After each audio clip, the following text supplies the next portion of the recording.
नमस्कार। बीच बहस में आज हम बात करेंगे बच्चों के मानसिक स्वास्थ्य पर। उसमें बड़ों के भी मानसिक स्वास्थ्य की चर्चा थोड़ी बहुत हो ही जाएगी, बगैर उनके बात बनती नहीं। ये सरकारें जो हैं, उन सरकारों के पास बच्चों के मानसिक स्वास्थ्य पर ताज़ा तरीन कोई आंकड़ा नहीं है जिसमें बहुत दावे के साथ कहा जा सके इतने बच्चे जो है मानसिक रुग्णता से गुजर रहे हैं, परेशानी से गुजर रहे हैं। कोविड और कोविड के बाद लगातार समाजशास्त्री और डॉक्टर यह कह रहे हैं, साइकेट्रिस्ट साइकोलॉजिस्ट भी कह रहे हैं कि बड़ी तेज़ी से बच्चों में मानसिक समस्याओं का जन्म हुआ है। शायद ही कोई दिन होगा जिस दिन मीडिया में यह खबर नहीं आती हो कि माँ ने डांटा और बच्चे ने सुसाइड कर लिया, पिता ने मोबाइल देने से मना कर दिया, बच्चे ने सुसाइड कर लिया, प्रेम संबंध टूट गया, बच्चे ने जान दे दी। ये सारी समस्याएं जो है ये सारी समस्याएं मानवीय समाज को कहीं न कहीं रुग्ण बना रही हैं और अपंग बना रही हैं। इसलिए कि अपने यहाँ एक कहावत है, मन चंगा तो कटौती में गंगा। मन अगर पवित्र है तो सब कुछ पवित्र है। मन ही जब दूषित है और मन ही जब बीमार है तो शरीर कैसे स्वस्थ रहेगा, और तब समाज के स्वस्थ रहने की कल्पना नहीं कर सकते हैं। ये बहुत सारे कारण हैं। बच्चे जिनके बारे में कहा जाता है कि देश की और दुनिया के भविष्य हैं, मानवीय समाज के भविष्य हैं, उन पर अगर यह गुजर रही है, वह भी एक 2 साल के खास बीमारी के कारण ही, तब भी बहुत खतरनाक है। लेकिन क्या सिर्फ उतना ही है, या अन्य बहुत सारे सामाजिक कारण हैं जिन कारणों को आसानी से दूर किया जा सकता है। अगर पंचायती राज सिस्टम को हम सशक्त करें, अगर शिक्षा व्यवस्था को हम सशक्त करें, तो हमारी स्थितियों में बदलाव आ सकता है। मास्टर जी को यह मालूम हो कि कौन मानसिक रुग्णता से गुजर रहा है, पंचायतों को यह मालूम है कि हमारे बच्चे जो हैं वहाँ जो मानसिक परेशानी है, इन कारणों से मानसिक परेशानी हो सकती है, और बच्चे का बिहेवियर जैसे ही बदल रहा है तो एक बड़ा मानसिक कारण हो सकता है। उसको चिन्हित करके उसका ट्रीटमेंट कराना, उसको जो सामाजिक माहौल है वो माहौल देना। रास्ते निकल सकते हैं, बशर्ते कि हम रास्ता निकाल सकें। दुनिया में कोई भी ऐसी समस्या नहीं है जिस समस्या का समाधान नहीं हो, बशर्ते कि हम समाधान करना चाहें। झारखंड की स्थिति थोड़ी भिन्न है। झारखंड में मुख्यमंत्री ने कई बार दोहराया कि लगभग 40% से ज़्यादा बच्चे कुपोषित हैं। ये आंकड़े भी NFHS के आंकड़े हैं, 4, 5, 3, और 30% से ज़्यादा महिलाएं, या शायद मैं गलत बोल रहा हूँ, हमको ठीक से आंकड़ा याद नहीं है, एनेमिक हैं। तो एक एनेमिक माँ बाप से, जिसमें खुद रक्त की अल्पता है, और कुपोषित माँ बाप से कैसे हम उम्मीद करते हैं कि स्वस्थ बच्चा जन्मेगा। और कुपोषण का जो सबसे खतरनाक पहलू है, वो पहलू है कि बच्चे के दिमाग को कुंद कर देता है, धीमा कर देता है।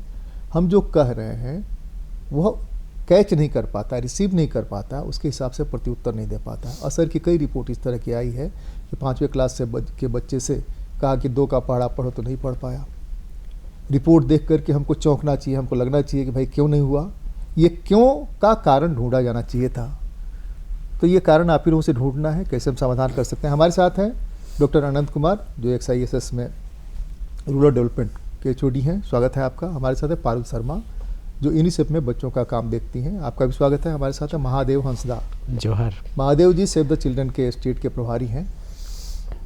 और हमारे साथ हैं कुछ स्टूडेंट्स जो पत्रकारिता के स्टूडेंट्स हैं, और ये श्यामा प्रसाद मुखर्जी विश्वविद्यालय से यहाँ आए हैं देखने सुनने के लिए। वो भी भाग लेंगे, उनके पास भी हम जाएंगे, उनकी क्या समझदारी है उस पर भी हम बात करेंगे। तो प्रोफेसर अनंत कुमार, आप ही से मैं आरंभ करता हूँ। एक तो हमारे पास जो आंकड़ा है, उस आंकड़े के हिसाब से 2001 का आंकड़ा है, न्याय एवं अधिकारिता मंत्रालय, गवर्नमेंट ऑफ इंडिया का। वो कहता है कि उस समय 2,26,382 बच्चे एक सर्वे में मानसिक रूप से बीमार पाए गए, मानसिक रूप से रुग्ण पाए गए, जिसमें झारखंड की संख्या 27,000, यानी पूरे देश में सबसे ज़्यादा संख्या झारखंड की ही थी। 2001 की हम बात कर रहे हैं। झारखंड बना ही था बिहार के बाद।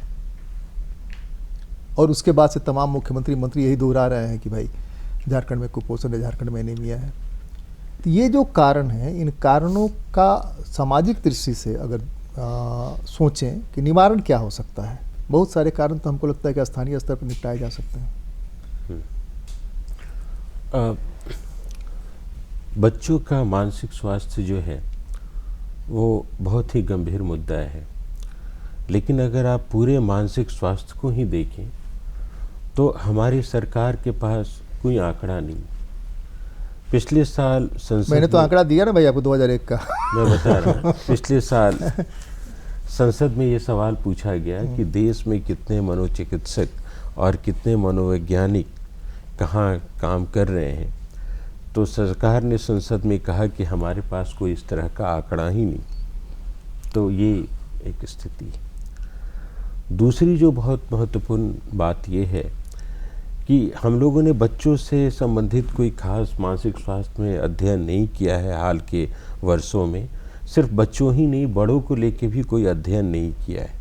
हमारे पास सिर्फ एस्टीमेट्स हैं, और वो एस्टीमेट्स जो हैं वो वर्ल्ड हेल्थ ऑर्गेनाइजेशन या दूसरी संस्थाओं के हैं, और वो एस्टीमेट्स ये बताते हैं कि हमारे देश में प्रति 1000 5 से 7 व्यक्ति जो है किसी न किसी मानसिक स्वास्थ्य से पीड़ित है। और अगर आप वैश्विक बर्डन ऑफ डिजीज़ को देखें मेंटल हेल्थ में, तो करीब 10-15% लोग जो हैं वो भारत में, उस हिसाब से हमारे यहाँ करीब 10 करोड़ से ऊपर, 10 से 13 करोड़ के करीब लोग जो हैं किसी न किसी मानसिक स्वास्थ्य से पीड़ित हैं। जहाँ तक झारखंड की बात है और बच्चों की बात है, किस तरह की समस्याएं हैं और कहाँ पे फोकस करने की ज़रूरत है। अगर आप झारखंड में देखें तो जो पिछले साल का जो रूरल हेल्थ स्टैटिस्टिक्स है वो ये बताता है कि हमारे यहाँ राज्य में एक भी रूरल क्षेत्र में मनोचिकित्सक या मनोवैज्ञानिक नहीं।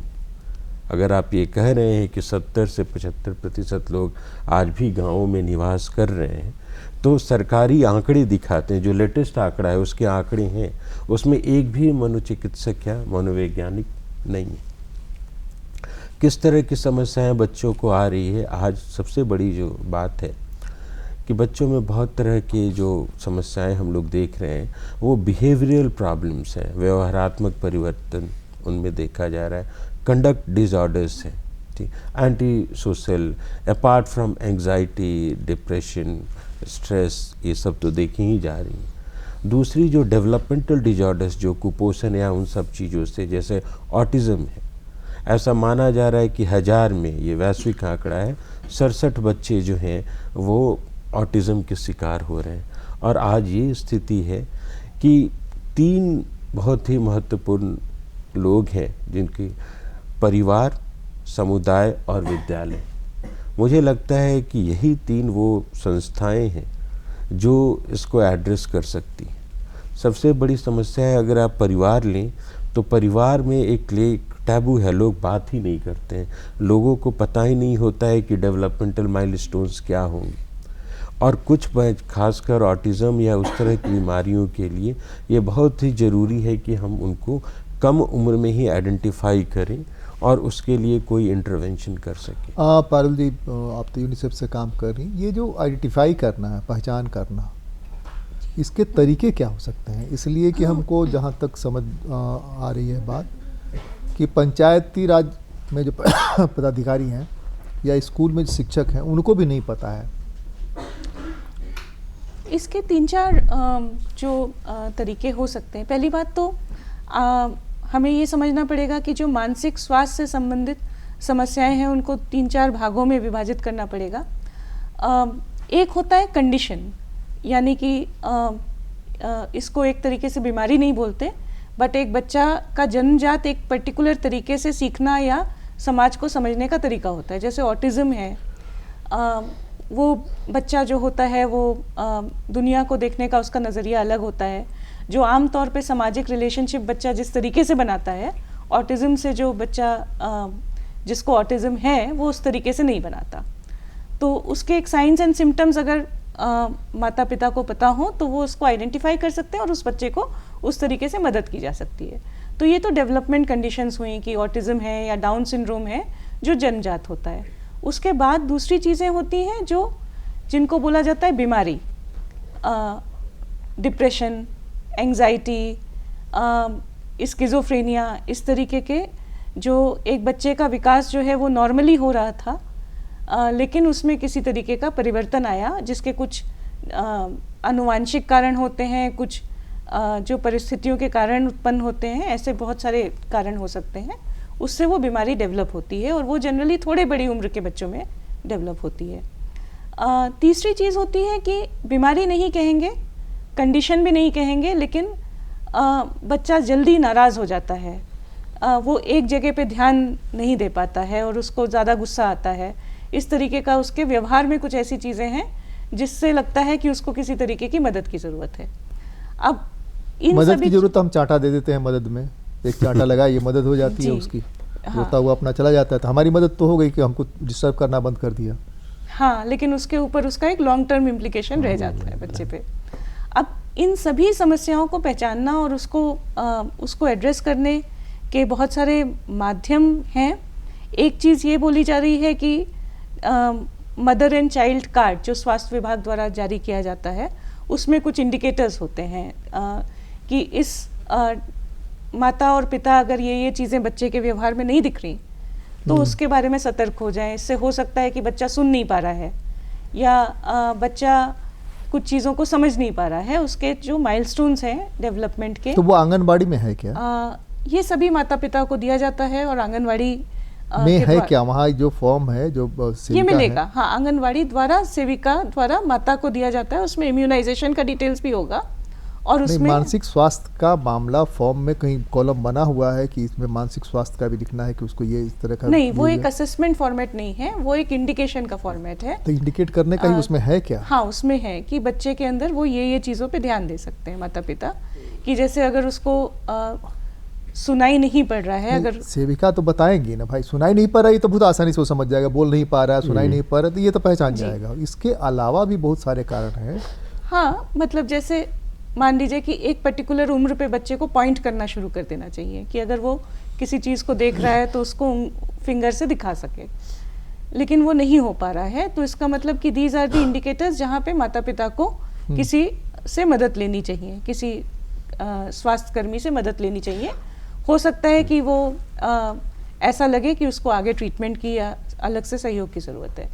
तो ये कार्ड एक तरीका है। इसके अलावा जो चीज़ें हैं कि जो राष्ट्रीय बाल स्वास्थ्य अभियान है, उसके अलावा आपके जो स्कूल में हम लोग बोलते हैं कि सोशल और इमोशनल लर्निंग के ऊपर निपुण भारत में ध्यान दिया जा रहा है, तो ये सारे चीज़ों पे बात हो रही है इन सभी स्कीम्स के तहत। लेकिन अगर हम लोग आंकड़ा देखें कि कितने लोग हैं जो इस बात को ठीक से इम्प्लीमेंट कर पाते हैं और कितने स्वास्थ्यकर्मी हैं, अगर ट्रेंड वर्कर को देखें तो झारखंड में 10 लाख की पॉपुलेशन पे एक ट्रेंड मेंटल हेल्थ प्रोफेशनल है, जिसमें psychiatrist, psychiatric social worker, clinical psychologist, सभी को अगर सम्मिलित किया जाए तो निमहैंस की तरफ से एक असेसमेंट किया गया था, तो उसमें जो निकल करके आ रहा था, झारखंड, उत्तर प्रदेश, बिहार जैसे राज्य हैं जिनमें सबसे कम जो मानसिक स्वास्थ्य के प्रोफेशनल्स हैं वो सबसे कम हैं।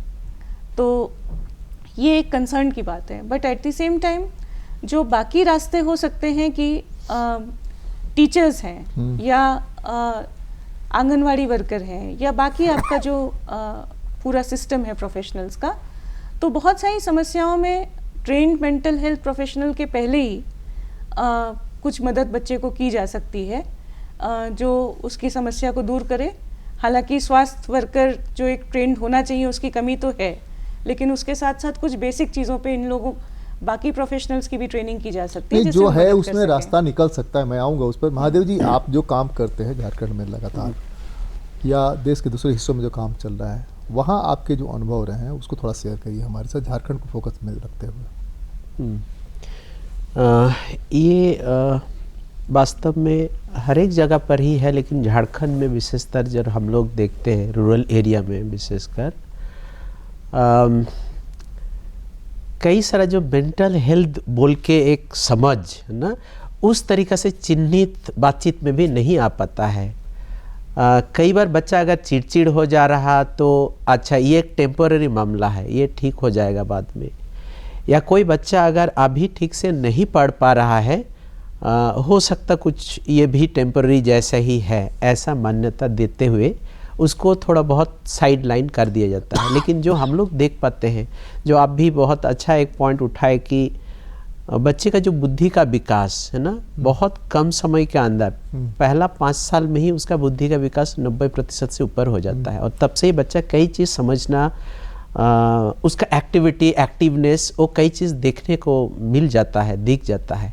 लेकिन कई इलाका में जो बच्चे सुस्त दिखता है, तब कहीं ना कहीं वो एक इशारा दे देता है कि वो शारीरिक तो हम लोग दिख जाता है, लेकिन जो नहीं दिखता वो है मानसिक विकास वाला। और वो एक बहुत बड़ा कारण झारखंड के लिए दिखता है कि और आप उसको डायरेक्ट एकदम कुपोषण का हिसाब से उसको चिन्हित करते बोल रहे, ये बहुत एक सही पॉइंट है।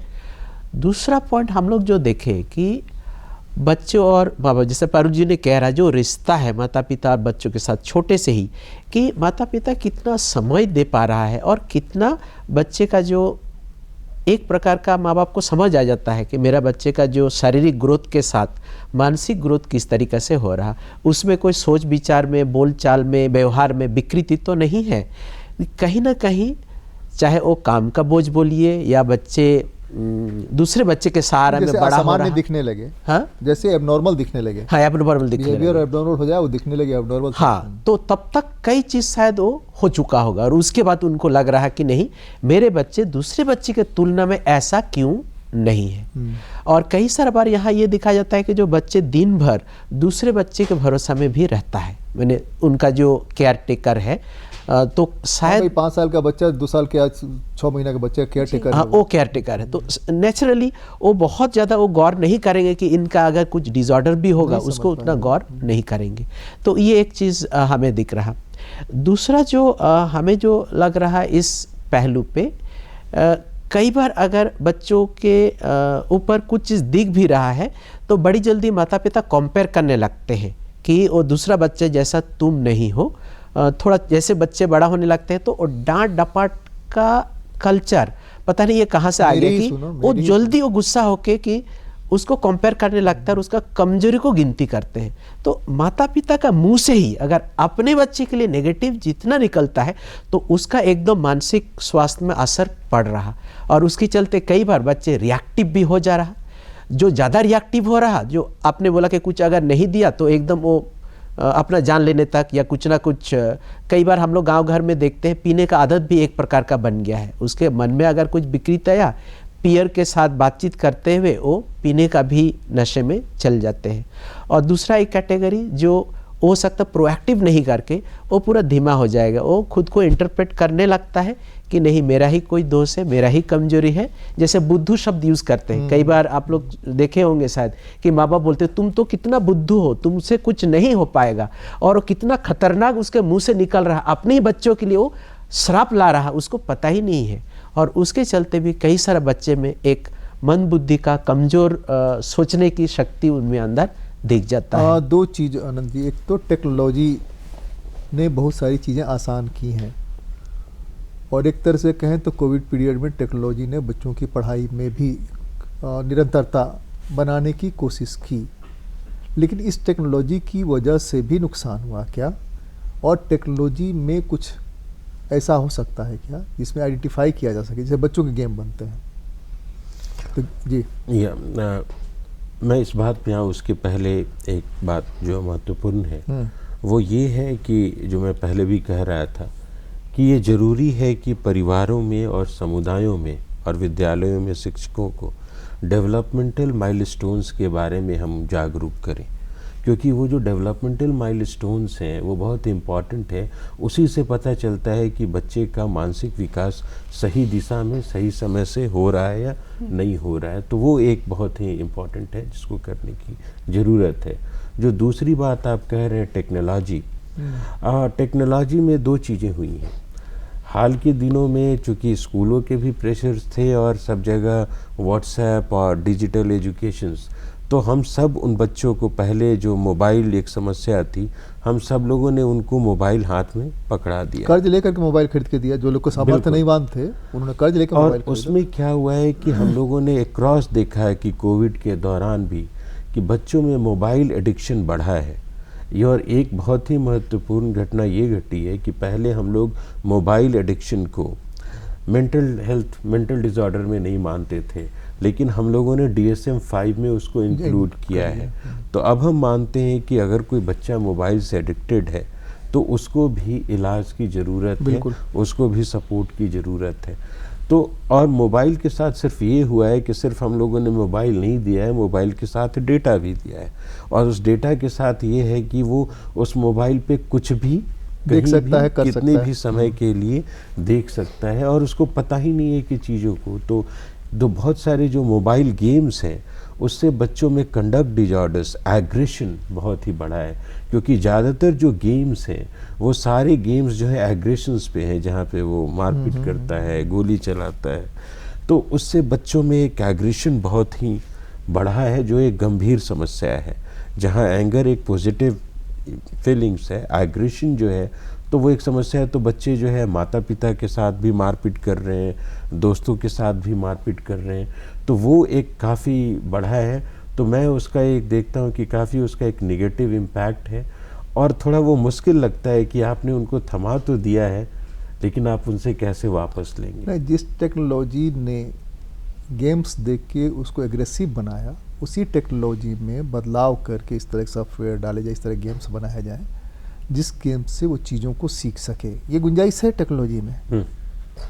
जब आप कहते हैं मेक इंडिया, मेक इंडिया की जब बात करते हैं, मेक इंडिया में बिना बच्चे के कैसे मेक इंडिया बनेगा? बहुत सिंपल सी थ्योरी है।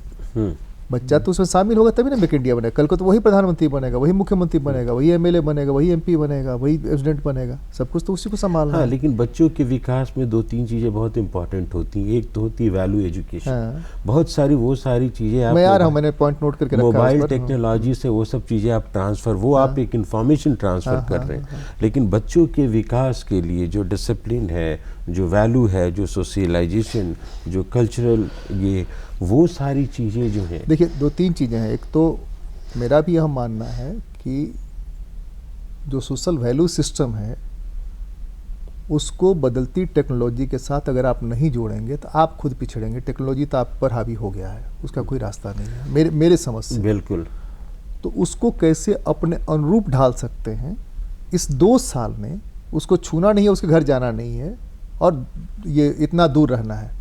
इस 2 साल ने हर किसी को ऐसा बनाया है, जो लोग रोजाना घर आते थे, बच्चे घर जाते थे, अब वो कम्प्लीटली बंद हो गया है लगभग, है ना, साथ निकलना।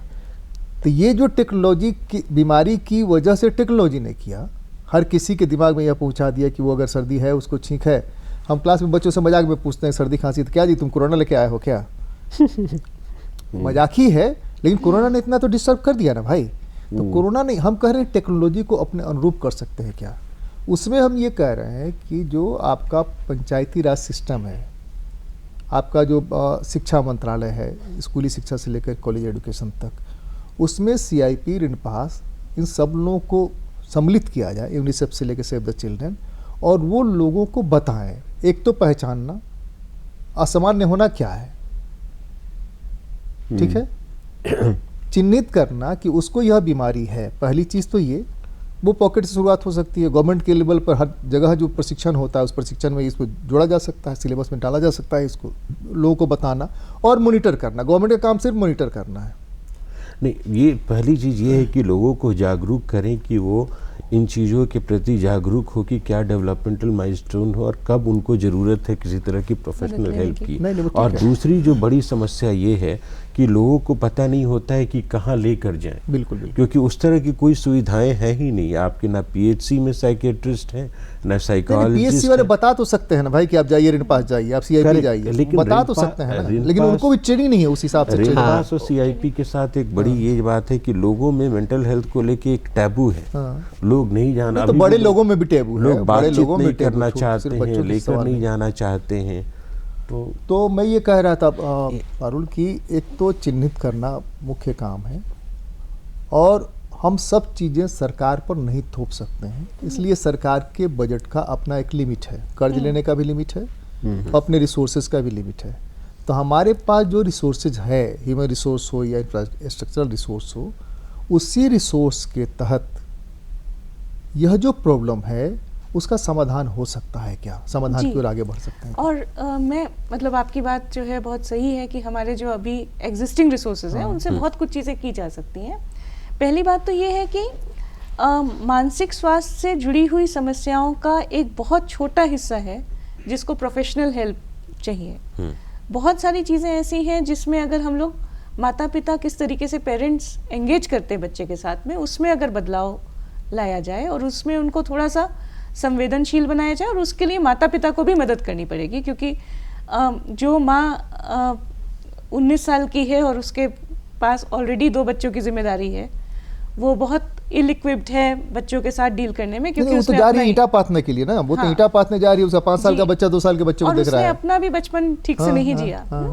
लेकिन फिर भी जो उन माता पिता जिस भी स्थिति में है उनको सहयोग करना चाहिए। उसके अलावा जो एक मेजर चीज़ है जिसके बारे में काफ़ी फोकस किया जा रहा है यूनिसेफ की तरफ से भी, और जो इंटरनेशनल कॉन्फ्रेंसेस हो रही हैं या चाइल्ड केयर के ऊपर बात हो रही है, डेवलपमेंट एजेंडा है, उसमें पेरेंटिंग के बारे में बहुत बात हो रही है। अब पेरेंटिंग का जहाँ तक बात आती है तो इसके कई आयाम हो जाते हैं कि पहली बात तो पेरेंटिंग को एक शेयर्ड रिस्पॉन्सिबिलिटी माना जाए कि जिसमें महिला और पुरुष दोनों को एक साथ मिल करके काम करना है।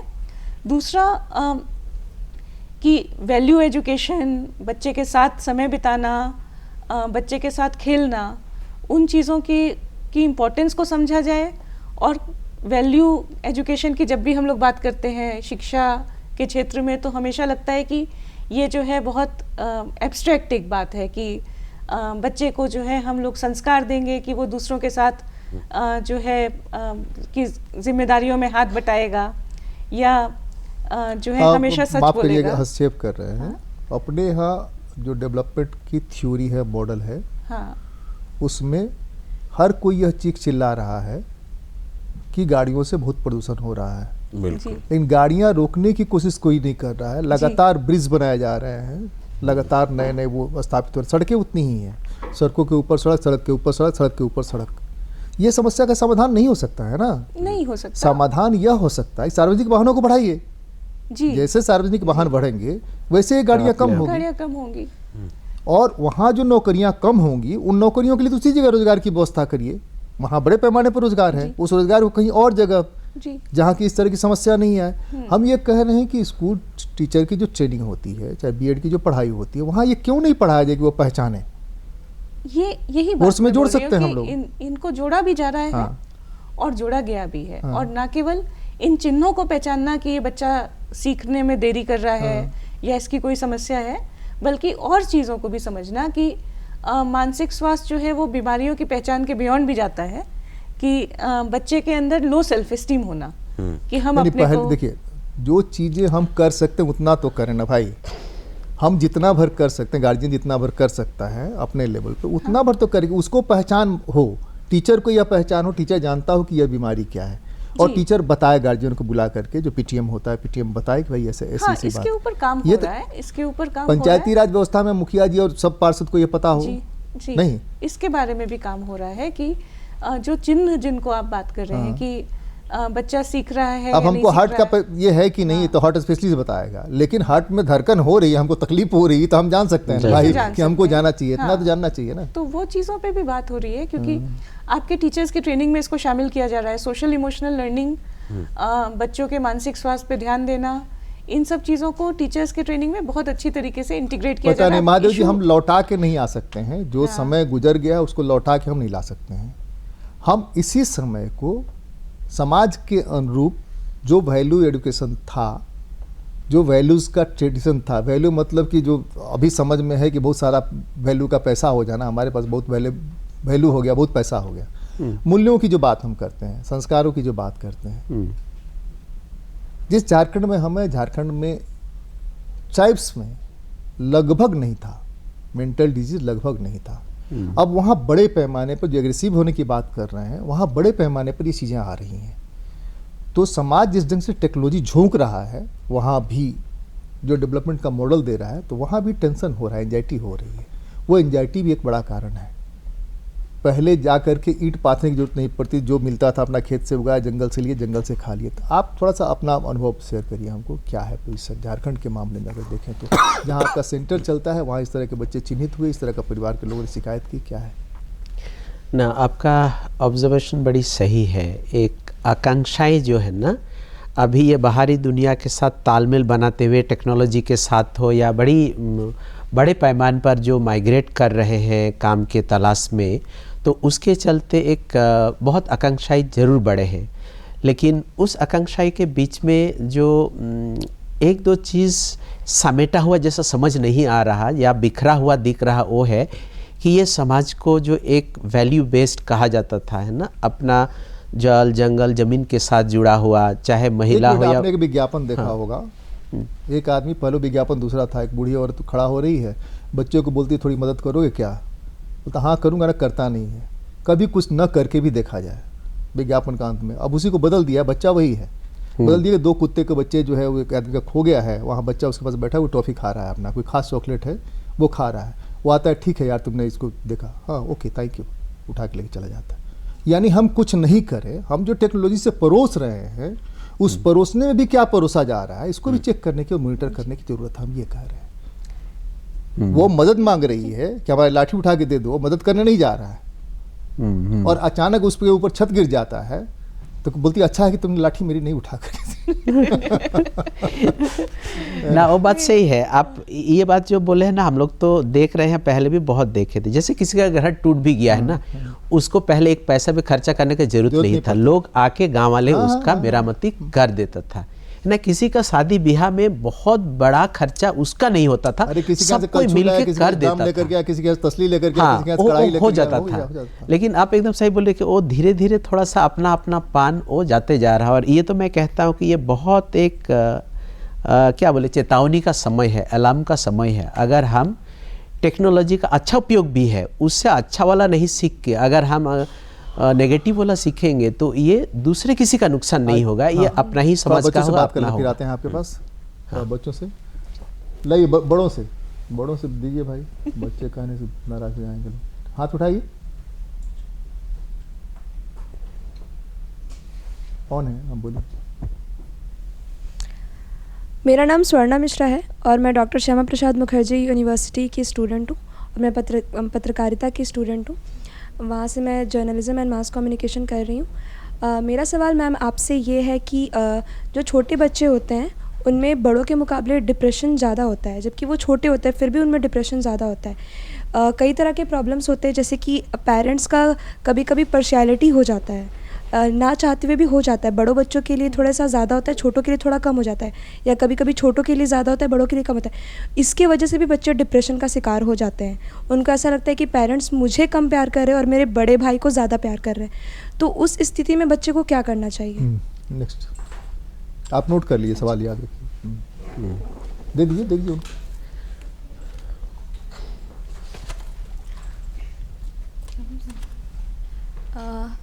आप लोगों ने जितने भी बातें मेरा नाम पारुल है, मैं सेमेस्टर 3 डॉक्टर श्यामा, तो यहाँ है पूरा नाम पारुल कुंकल है। मैं डॉक्टर श्यामा प्रसाद मुखर्जी यूनिवर्सिटी से जर्नलिज्म एंड मास कम्युनिकेशन कर रही हूँ, अभी सेमेस्टर 3 में हूँ।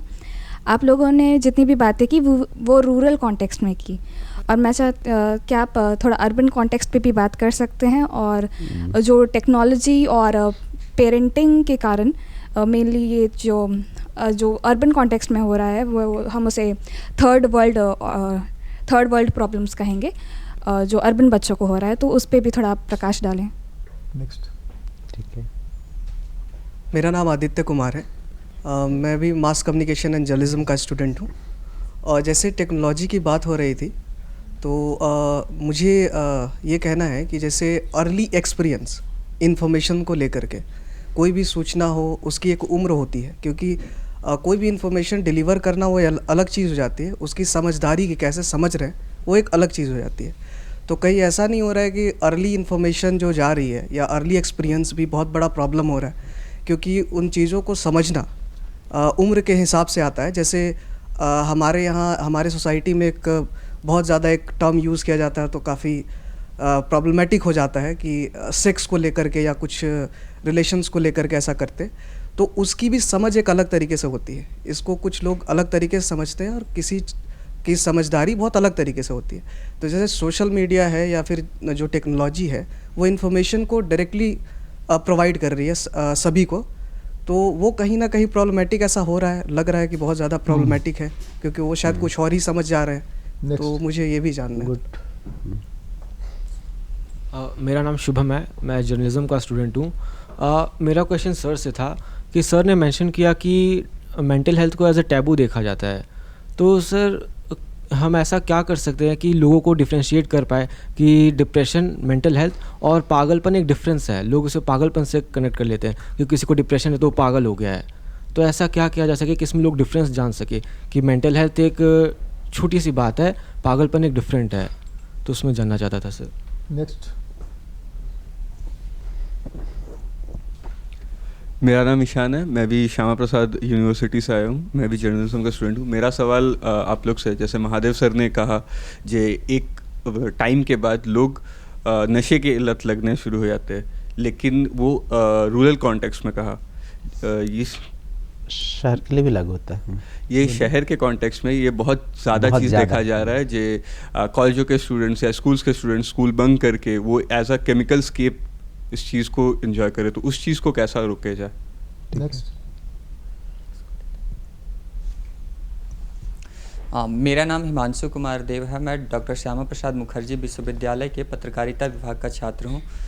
सबसे पहले तो मेरा सवाल है महादेव हांसदा सर से, वो सेव द चिल्ड्रन एक NGO से भी जुड़े हुए हैं, तो मेंटल हेल्थ बहुत ज़्यादा हो रहा है, तो इसका एक तो निराकरण क्या है और क्या निकल सकता है? और आप सभी ने चर्चा किया कि गेम वगैरह कुछ जो है जिससे लोग डिप्रेस्ड होते हैं, कई कदम उठा लेते हैं जो उन्हें नहीं उठाने चाहिए। तो एक तो वो उन मनोरंजन का भी साधन है उनके लिए, तो इसे किस प्रकार रोका जाए या फिर सही जो मायने में उन्हें संदेश मिल सके तो वो किस प्रकार मिलेगी लोगों को? नेक्स्ट। मेरा नाम आस्था है, मैं डॉक्टर श्यामा प्रसाद मुखर्जी यूनिवर्सिटी से पत्रकारिता कर रही हूँ। मेरा सवाल ये है कि सुसाइड कहा जाता है कि वो एक साइकोलॉजिकल प्रॉब्लम है, लेकिन दरखाइम जैसे महान सोशोलॉजिस्ट ने ये कहा है कि ये एक साइको प्रॉब्लम नहीं, ये एक सोशल प्रॉब्लम है। तो ये सोशल प्रॉब्लम है तो ये कैसे है और ये समाज पे कैसे असर डालता है? नेक्स्ट। महिमा को दो, कहाँ है? नमस्कार, मैं नीतीश कुमार और मैं जर्नलिज्म स्टूडेंट हूँ डॉक्टर श्यामा प्रसाद से। मेरा मानना है कि इसके पीछे जो रीज़न है, जिसे उम्र के हिसाब से ज़्यादा रिस्पॉन्सिबिलिटी लेना, जो कंपटीशन जो चीज़ें हो गई है, स्टूडेंट जो ज़्यादा साइकोलॉजी जो प्रॉब्लम होता है, वो जैसे अभी कुछ स्टूडेंट हो गया, अभी कंपटीशन का जो दौर हो गया, जो तैयारी करता है वो ज़्यादा पागल हो जाता है, फिर गेम के कारण। तो समय के अनुसार वो ज़्यादा जो करते हैं, जैसे ज़्यादा रिस्पॉन्सिबिलिटी नहीं लेना चाहिए। एक्चुअली में रिस्पॉन्सिबिलिटी के बारे में बात कर रहे हैं। जैसे अभी के उम्र में हम लोग को इस उम्र में ज़्यादा रिस्पॉन्सिबिलिटी ले रहे हैं, ज़्यादा टेंशन ले रहे हैं, तो वो इसलिए ज़्यादा लोग उस चीज़ में जा रहे हैं। तो इसको कम कैसे किया जाए?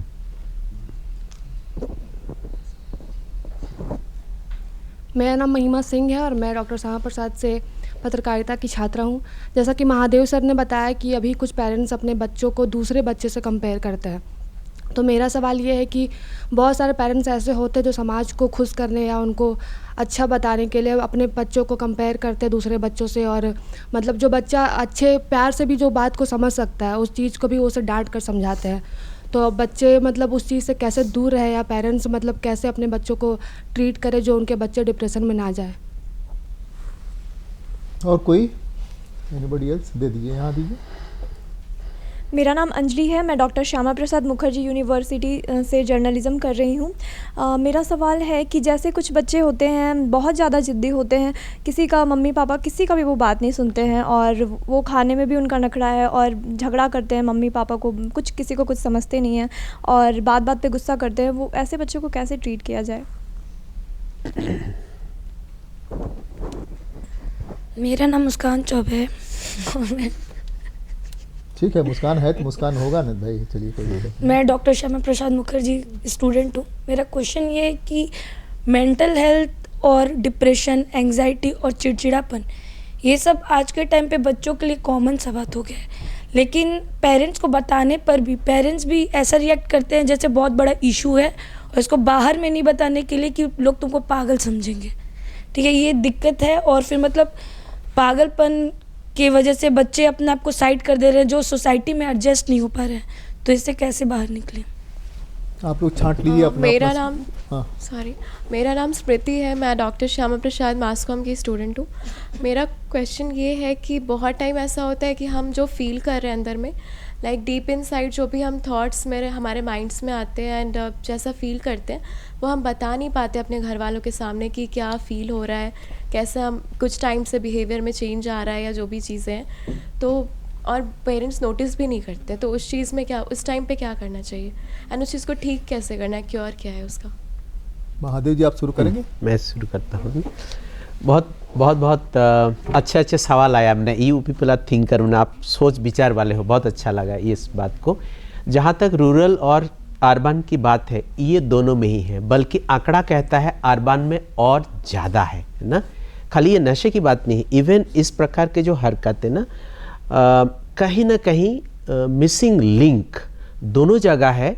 शहर में क्योंकि एक अलग वातावरण है, कई बार आप देखते होंगे मोबाइल का इस्तेमाल गांव में हो सकता है परिवार में एक ठो होगा, एक परिवार में, लेकिन शहर में एक और जितने लोग हैं उतने मोबाइल। कई बार घर में एक साथ बात करने का भी उनको टाइम नहीं है, सबको अपने अपने में बिजी है। तो ये बहुत बड़ा एक खतरा है।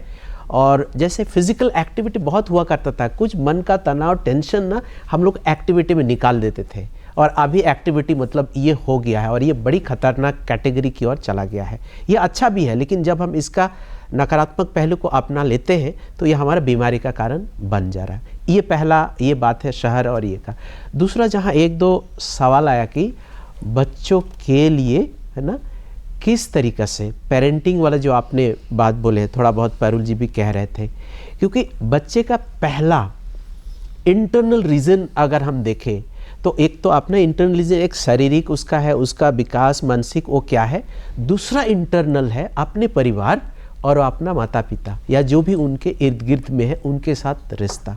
और तीसरी पहलू है एक्सटर्नल, वो जो समाज में है, समाज उसको कैसे प्रभावित कर रहा है, उनका पीयर्स किस प्रकार के हैं ना, वो लोग कैसे उसको नर्चर कर रहे हैं। लेकिन मैं जोर दूंगा इंटरनल, इसलिए कि सबसे पहले माता पिता होते हैं, अपना पहला शिक्षक शिक्षिका। अगर वो बच्चों को, जहाँ तक नैतिक वाली बात है कि नैतिक शिक्षा में अगर वो गाइड नहीं कर पाते हैं तो कहीं ना कहीं बच्चे पहला स्टेप वो मिस कर जा रहे हैं। एंड नंबर 2 जो कई सारा बात आया कि एक कंपैरिजन का, कहीं ना कहीं ये पेरेंटिंग या माता पिता हर समय अपने बच्चों को कम आंकते हैं। ऐसे नहीं, कुछ होते हैं पेरेंट्स जो अपने बच्चों को ज़्यादा ही आंक लेते हैं, लेकिन कई पेरेंट हैं जो अपने बच्चों का कमजोरी को ज़्यादा फोकस करते हैं, नेगेटिव चीज़ को, एंड पॉजिटिव चीज़ को थोड़ा कम। तो कहीं ना कहीं पेरेंटिंग का काउंसलिंग, अगर जिस फैमिली में ये प्रॉब्लम बहुत ज़्यादा है उनको काउंसलिंग लेना चाहिए। और हर चीज़ पेरेंट जान जाएगा बच्चों को कैसे बड़ा करना है, ऐसा कुछ परिवार में नहीं है।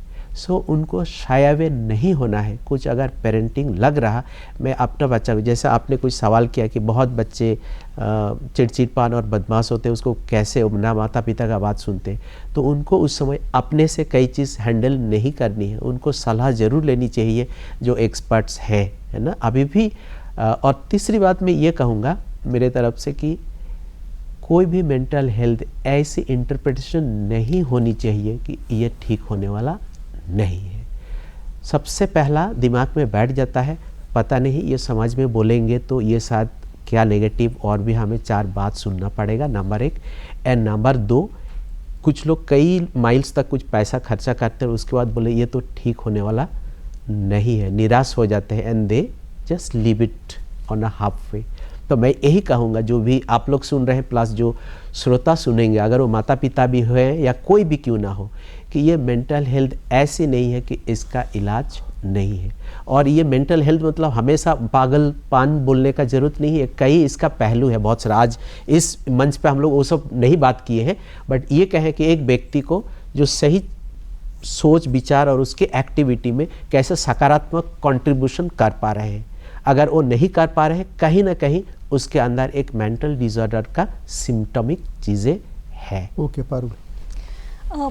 सबसे पहला जो एक पॉइंट बोला था ना कि डिप्रेशन और मेंटल हेल्थ के प्रॉब्लम्स जो पेरेंटिंग के कारण लगते हैं, पहली बात तो मैं ये बोलूँगी कि हम लोगों को जैसे आप लोग आगे पढ़ाई करेंगे और हम सब लोग अपने को भी अवेयर करने का एक जर्नी है कि मेंटल हेल्थ प्रॉब्लम, चिड़चिड़ापन और डिप्रेशन एक साथ सब अलग अलग कैटेगरी हैं।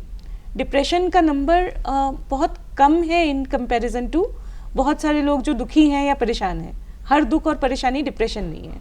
क्लिनिकल डिप्रेशंस के कुछ साइंस होते हैं कि जो 4-5 महीने तक आपको लगातार लगे कि कोई व्यक्ति जिन चीज़ों में इंटरेस्ट ले रहा था वो इंटरेस्ट ख़त्म हो गया है, उसके खाने पीने में बहुत ज़्यादा परिवर्तन आ गया, कि उसको बहुत ज़्यादा भूख लग रही है या बिल्कुल भूख नहीं लग रही, वो रात को सो नहीं पाता, ऐसे करके बहुत सारे उसके इंडिकेटर्स हैं जिससे हम लोग आइडेंटिफाई करते हैं।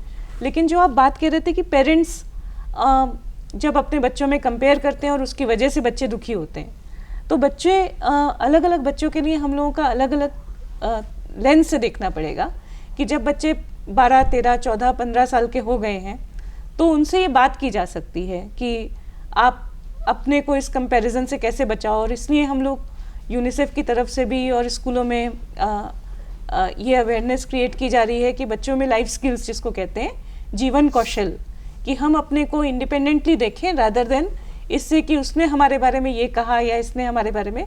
खासतौर पे पेरेंट्स कहते हैं तो बच्चों को बहुत दुख होगा, लेकिन फिर भी वो अपने को खुद एसेस करें, खुद को समझें, उनका कैसे वो शक्ति विकसित की जाए। बट जहाँ तक बहुत छोटे बच्चों की बात आती है तो पेरेंट्स को भी सपोर्ट करने का ज़रूरत है। हम लोग मान लेते हैं कि बच्चे पैदा करने से ही व्यक्ति पेरेंट हो गया, लेकिन उसके अंदर अपने बहुत सारे डर हैं, अपनी बहुत सारी कमज़ोरियाँ हैं। और यहाँ कुछ लोग बोल रहे थे कि बच्चे को बढ़ा चढ़ा के दिखाना या बच्चे को नीचा दिखाना, ये दोनों एक ही कमज़ोरी से निकलते हैं। या तो पेरेंट डरे हुए हैं और अपने बारे में नीचा महसूस करते हैं, तो बच्चों में वो कमियां पॉइंट आउट करके, उनको ज़्यादा डांट के, उनको एक तरीके से कंप्रोमाइज़ करके उनके सारे जो पोटेंशियल है वो अपने को एक बड़ा होने का प्लेजर ले रहे हैं।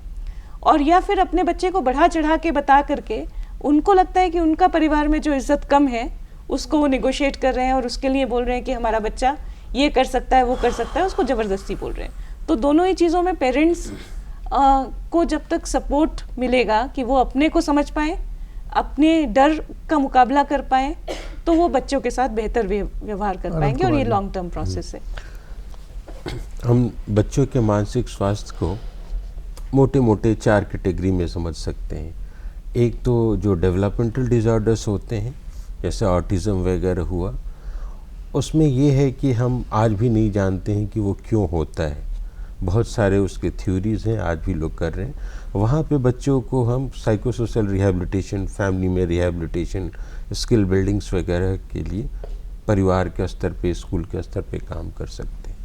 उसके अलावा जो 3 मेजर कैटेगरीज़ हैं उसको बोलते हैं न्यूरोसिस, साइकोसिस एंड मूड अफेक्टिव डिसऑर्डर। जैसे मान लीजिए आप में एंग्जाइटी, डिप्रेशन, फोबिया, ये सारे जो हैं न्यूरोसिस हैं। मोटे स्तर पे समझिए, जब आपको खुद लगे कि मुझे ये परेशानी हो रही है, वो सारे डिसऑर्डर्स जो होते हैं जहाँ आप अवेयर होते हैं अपने प्रॉब्लम्स के बारे में, उसको हम लोग न्यूरोसिस बोलते हैं। उसके बाद मूड अफेक्टिव डिसऑर्डर्स होते हैं, जैसे बाइपोलर डिसऑर्डर्स होते हैं जहाँ पे आप बिल्कुल डिप्रेशन में और हाईली रिलेटेड होते हैं। और तीसरा जो होता है उसको हम लोग साइकोसिस बोलते हैं, सीवियर मेंटल डिसऑर्डर्स, जिसमें स्किज़ोफ्रेनिया या पैरानोइया वगैरह होता है। हम लोग जो अमूमन कहते हैं पागल, वो पागलपन जैसी कोई चीज़ होती नहीं है। हम उन्हीं लोगों को कहते हैं जिनके हमारे व्यवहार से उनका व्यवहार ना मिलता हो, हमारे मानकों से अलग ढंग से व्यवहार करते हो, उन्हें हम पागल कहने लगते हैं। लेकिन आपको मैं बता दूं कि तीनों ही अवस्थाओं में ट्रीटमेंट पॉसिबल है और आज की तारीख में हर अमूमन सारी मानसिक बीमारियों की दवाएं उपलब्ध हैं। ज़रूरी ये है कि आप समय पे परामर्श लें, समय पे आप डॉक्टरों से मिलें और नियमित दवा लेते रहें। तो एक जो महादेव जी ने भी कहा, इस बात को समझना बहुत ज़रूरी है और आप लोग पत्रकारिता में हैं, लोगों को भी जागरूक करना ज़रूरी है कि मेंटल इलनेसेस इज ट्रीटेबल, उसका इलाज है। महत्वपूर्ण ये है कि हम समय पे इंटरवेंशन करें, क्योंकि सिवियरिटी बढ़ती जाती है, माइल्ड, मॉडरेट और सिवियर। अगर आप उस अवस्था में जब शुरुआती हो, बेहतर मैनेजमेंट कर सकते हैं, बेहतर इलाज कर सकते हैं। 2 पॉइंट्स मैं और बोलना चाह रही थी कि ये एक जो आपने एक पॉइंट बोला था कि कम उम्र में टेक्नोलॉजी से एक्सपोजर या सेक्स पर्टिकुलरली आपने बोला, तो बात इसका नहीं है कि बच्चों को सेक्स एजुकेशन या सेक्सुअलिटी या फिजियोलॉजिकल चेंजेस के बारे में जानकारी हर उम्र में दी जा सकती है, उनके उम्र के अनुरूप करके, लेकिन गलत जानकारी जो आप बोलना चाह रहे हैं कि जो वो एक एग्जांपल शोकेस किया था, हाँ, उसकी भी समझ एक टाइमिंग पे होती है। मेरा सही बात है। बच्चों में ये कि उनको आपकी आवाज़ नहीं आ रही है। उनको और भी चीज़ें जो नॉलेज है, बहुत सारी चीज़ें हो सकती है उसमें। मैंने एक बस एग्जांपल दिया था, तो उसके कॉन्टेक्स्ट में ही हम बोल रहे हैं कि ये इसलिए इम्पोर्टेंट है कि स्कूलों में बच्चों को सही जानकारी मिले, और उनको ये भी डिजिटल लिटरेसी भी एक चीज़ होती है कि मोबाइल में जो चीज़ें हम लोग देख रहे हैं उनमें से कौन सी चीज़, उनके भी कुछ लेंस होंगे, कुछ इंडिकेटर्स होंगे जिससे हम पहचान सकते हैं कि ये सही जानकारी है और ये गलत जानकारी है। एक वीडियो को देख करके आप लोग समझ पाएंगे कि ये जो है एक झूठा वीडियो है, क्योंकि इसमें इस तरीके से चिल्ला चिल्ला के बात की जा रही है कि ऐसा कोशिश किया जा रहा है कि आपको कुछ खरीदने के लिए या आपको किसी विशेष व्यक्ति से नफरत करने के लिए मजबूर किया जाए। और एक वीडियो होगा जिसमें सभी चीज़ों को एक मिलजुल करके एक बैलेंस पर्सपेक्टिव दिया जा रहा है। तो आपके अंदर वो समझ है, और वो समझ विकसित हम लोगों को धीरे धीरे मोबाइल है, यूज़ हो या नहीं हो से अलग, कि कौन कौन सी चीज़ें देखने लायक हैं, कौन सी चीज़ें हमको मैनिपुलेट करने की कोशिश कर रही हैं, और ये चीज़ें हम लोगों को बच्चों के साथ शुरुआत में ही बातचीत के द्वारा इस सेंस को लाना चाहिए, और टीचर्स की ट्रेनिंग भी इस तरीके से होनी चाहिए कि वो बच्चों के साथ ऐसे एंगेज कर पाएँ। पेरेंट्स की ट्रेनिंग होनी चाहिए, और कभी कभी ऐसा हो सकता है कि जॉइंटली बच्चे और पेरेंट्स दोनों मिलके मोबाइल देखें और उन कंटेंट्स के बारे में बात करें कि ये किस तरीके का कंटेंट एप्रोप्रिएट है या नहीं है, या इससे क्या समझ में आ रहा है। महादेव जी कुछ? हाँ, मैं बोल रहा था, एक हम लोग जो एक किए भी हैं और बहुत अच्छा रिजल्ट भी मिला, वो है कि बच्चों का ग्रुप में ये सब बातें हो, है ना।